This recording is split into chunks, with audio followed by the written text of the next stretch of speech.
Oh, écoute, papa, passe-moi ces 10 $, je te les rendrai vite. Bonnie a trouvé du boulot à l'hôpital. Bono, qu'est-ce que je disais? Les seules fois que je le vois, c'est quand il a un truc à me demander. Jamais je le vois sinon. Enfin, pas. Monsieur Bono a pas envie d'entendre ça. Donne-moi ces 10 $, je te dis que Bonnie travaille. Pourquoi tu viens me dire Bonnie travaille? Je m'en fiche qu'elle travaille. Va lui demander tes 10 $ si elle travaille. Et tu me dis Bonnie travaille. Mais toi alors? Oh, papa, tu sais que je peux pas trouver un bon job. Où je vais trouver un job? Tu sais qu'il y a rien pour moi. Je t'ai dit que je pouvais te faire rentrer. Je peux t'aider à devenir éboueur si tu as envie de bosser. Je te l'ai déjà dit la dernière fois que t'es venu me demander quelque chose. Non, pas merci, c'est pas pour moi. Je veux pas passer ma vie à ramasser des poubelles et je veux pas avoir à pointer tous les matins. Qu'est-ce qui se passe? C'est indigne de toi de ramasser les poubelles? Tu crois qu'ils viennent d'où les 10 $ que tu me réclames? Je dois ramasser les ordures de tout le monde et te filer mon fric parce que t'es trop feignant pour travailler? Tu refuses de travailler et tu te demandes pourquoi t'as pas tout ce que j'ai? À la lingerie. Je les ai pas de toute façon. Je te donne 10 $ et je dois manger les faillots toute la semaine? Non, hors de question que je te les donne. Pourquoi tu mangerais des faillots? Essaie pas de nous faire croire J'ai ça. pas de sous en trop à te filer. Depuis que Gabi est parti habiter au bout de la rue, c'est à Miss Pearl qui paye un loyer. Du coup, on est un peu juste ici. Je peux pas te donner du fric toutes les semaines. Je te demande pas de me donner quoi que ce soit. Je te demande de me prêter 10 $. Je sais que tu les as. Ouais, je les ai. Et tu sais pourquoi je les ai? Parce que moi, je jette pas mon argent par les fenêtres. Tu veux mener la grande vie, être un musicien qui fait la tournée des clubs et tout le cirque? Alors apprends à gagner ta vie. Moi, j'ai jamais rien demandé à qui que ce soit.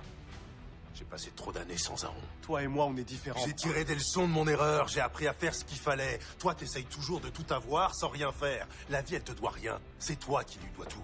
Demande à Bono, il te dira comme moi. Ouais, bah t'as ta façon de voir les choses et j'ai la mienne. La seule chose importante pour moi, c'est la musique. Ouais, je vois ça. Tu te fous de savoir comment tu vas manger et d'où vient l'argent, c'est vrai? Ben voyons. Je sais que je dois manger, mais je dois aussi vivre. J'ai besoin que quelque chose m'aide à me lever le matin, de sentir que j'ai ma place dans ce monde. Je fais de tort à personne. Je reste concentré sur ma musique. J'ai trouvé que ça pour pouvoir vivre dans ce monde. Je sais pas ce que j'aurais été capable de faire sinon. Je suis pas venu ici critiquer ta façon de vivre. Je viens juste te demander 10 $. Je veux pas entendre ta morale sur ma façon de vivre. Waouh, je vois que ta mère t'a sacrément bien élevé. Tu vas pas me changer, pas. J'ai 34 ans. Si tu voulais que je sois autrement, fallait être présent quand j'ai grandi. Je passe te voir, je te demande 10 $ et tu viens me parler de comment j'ai été élevé. Tu sais pas comment j'ai été élevé. Dis-toi. Tiens, Lions. Merci, Rose.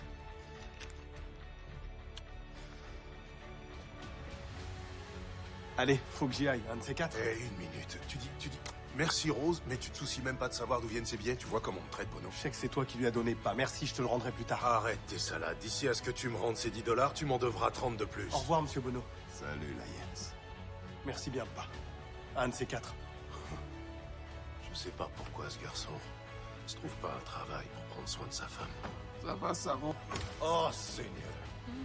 Je pensais pas te voir aujourd'hui, je croyais que t'étais en tôle. J'ai lu dans le journal que les flics avaient fait une descente dans le club où tu traînes avec tous ces bandits. J'ai rien à voir avec ces gars-là, pas. Je vais pas dans ce nightclub jouer au poker, j'y vais pour la musique.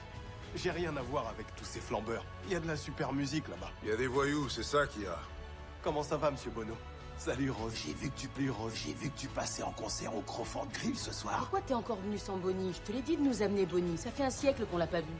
J'étais dans le quartier, alors je me suis dit que j'allais passer. Mais pas, si tu savais lire, la vie serait belle. Non, non, tu ferais mieux de dire s'il savait conduire, la vie serait belle. Il leur casse les pieds pour devenir chauffeur et il a même pas le permis. Monsieur Randy sait que t'as pas le permis. Conduire, c'est rien. Il y a juste à faire aller le camion là où tu veux qu'il aille. Franchement, c'est rien. Est-ce qu'ils savent que t'as pas le permis? C'est ça que je te demande. La question, c'est pas est-ce que c'est facile de conduire, c'est est-ce que Monsieur Rand sait que t'as pas le Il permis? n'a pas à le savoir, Bono. Avant qu'il s'en rende compte, j'aurais 2 ou 3 permis en poche. Bon. Permis en poche. Bon, écoute, papa. Ah, je savais que ça arriverait. Je connais ce bon écoute, papa. C'est quand il s'apprête à me demander du fric. C'est vendredi, c'est mon jour de paye. Tous les voyous vont courir les boîtes de nuit, enfin ceux qui sont pas au trou. Et Lion, c'est là à trépigner pour aller les retrouver. Tu vois pas. Si des fois tu voulais bien laisser aux gens le temps d'en placer une, tu saurais que je suis justement venu pour te rembourser tes 10 $ comme je te l'avais dit. Tiens, je t'avais dit que je te paierais quand Bonnie aurait sa paye. Non, garde ces 10 $, mets-les à la banque. Et la prochaine fois que tu voudras venir ici pour quémander, tu iras les chercher. Oh, allez, prends cet argent, papa. Je t'avais dit que je voulais pas que tu me le donnes, je voulais juste que tu me le prêtes. Non, tu le gardes pour pas avoir à revenir le demander. Allez, reprends tes 10 $. Pourquoi tu le laisses pas te rembourser? T'as qu'à le prendre, Rose. Sinon, je vais en entendre parler pendant 6 mois. Et toi, Troy, tu me donnes ta paye. Vois ça, Bono, tu vois comment on me traite? Des fois, j'aimerais mieux avoir jamais connu mon père. Il en avait rien à faire de ces gosses. On n'était rien pour lui. La seule chose qu'il voulait, c'est qu'on apprenne à marcher pour nous envoyer au boulot. Et il mangeait toujours avant nous. Nous, c'est seulement ses restes qu'on avait. Monsieur dévorait à lui tout seul 2 poulets et il te donnait qu'une aile. Arrête tes histoires, papa. Tout le monde nourrit ses gosses. Même en période de vache maigre, tout le monde s'occupe de ses gosses et fait tout pour qu'ils mangent. Pour notre père, le seul truc important, c'était de produire du coton pour Monsieur Lubin. Il s'occupait que de ça. Des fois, je me demandais pourquoi il était encore vivant, pourquoi le diable l'avait pas emmené. Fournir des balles de coton à Monsieur Lubin, en fait, il n'y en avait jamais assez. Il aurait dû partir s'il n'arrivait pas à le rembourser. Moi, j'aurais pas hésité. Comment tu voulais qu'il parte avec 11 gosses? Et pour aller où? Il savait rien faire d'autre qu'être fermier. Non, il était piégé. Je crois qu'il le savait, mais il faut lui reconnaître une chose, il a assumé ses responsabilités envers nous. Il nous a peut-être pas traités comme j'aurais voulu, mais il aurait pu ne pas assumer. Il aurait pu nous abandonner et refaire sa vie. Beaucoup le faisaient. Tu parles bien de l'époque de ton père.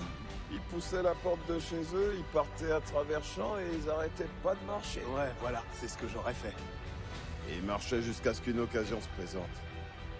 T'as jamais entendu parler des gars qui ont le blues de la vadrouille? C'est ce qu'on dit pour des gars qui se tirent comme ça. Mon vieux, il n'a pas eu le blues de la vadrouille, lui. Il est resté auprès de sa famille, mais il était aussi mauvais qu'un démon. Ma mère pouvait plus le supporter sa méchanceté. Quand elle est partie, j'avais 8 ans. Une nuit, elle s'est tirée en douce. Elle m'avait dit qu'elle reviendrait me chercher, mais je l'ai jamais revue. Toutes ces femmes se sont barrées. Il était horrible avec tout le monde. Et puis mon tour est venu de partir. J'avais 14 ans. Je tournais autour de la fille de Joe Canwell. On avait une vieille mule. Elle s'appelait Greyboy. Mon père m'avait envoyé faire les foins. Moi, je batifolais avec la fille Canwell. On s'était trouvé un petit coin. On se la coulait douce, tous les deux. Elle avait 13 ans, alors on se prenait pour des grands. Donc on était là, près d'un ruisseau, à fricoter, en oubliant le reste. On savait pas que Greyboy s'était détaché, qu'elle était rentrée à la ferme et que mon père me cherchait. Alors on était là, à fricoter, quand il nous est tombé dessus. Surprise. Il avait pris les rênes en cuir de la mule et il s'est mis à me fouetter en y allant de toutes ses forces. Je me suis levé, très mal à l'aise, et furieux, mais j'avais peur de mon père.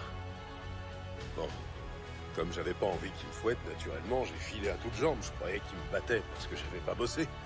Mais ensuite, j'ai vu qu'il voulait me chasser pour pouvoir profiter lui-même de la fille. Quand j'ai compris de quoi il s'agissait, j'ai plus du tout eu peur de lui. C'est là que je suis devenu un homme. J'avais que 14 printemps. C'est moi qui allais lui filer une bonne avoine. J'ai ramassé les mêmes rênes qu'il avait utilisées sur moi. J'ai pris ses foutues rênes et j'ai commencé à le frapper aussi. La fille en a profité pour se sauver. Quand il s'est tourné vers moi, j'ai compris que si le diable l'avait pas emmené, c'est parce que c'était lui le diable. Je sais plus ce qui s'est passé ensuite. Je me suis réveillé.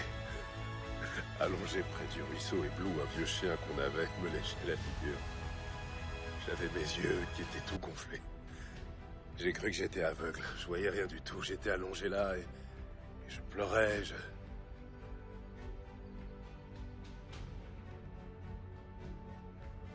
Je savais pas ce que j'allais faire.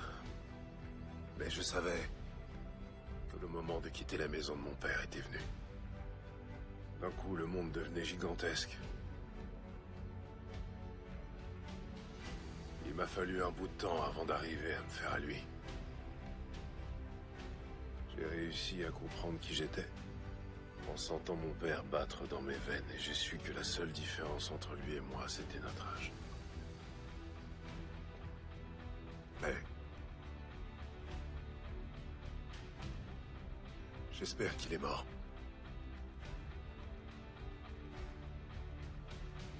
Qu'il a trouvé la paix.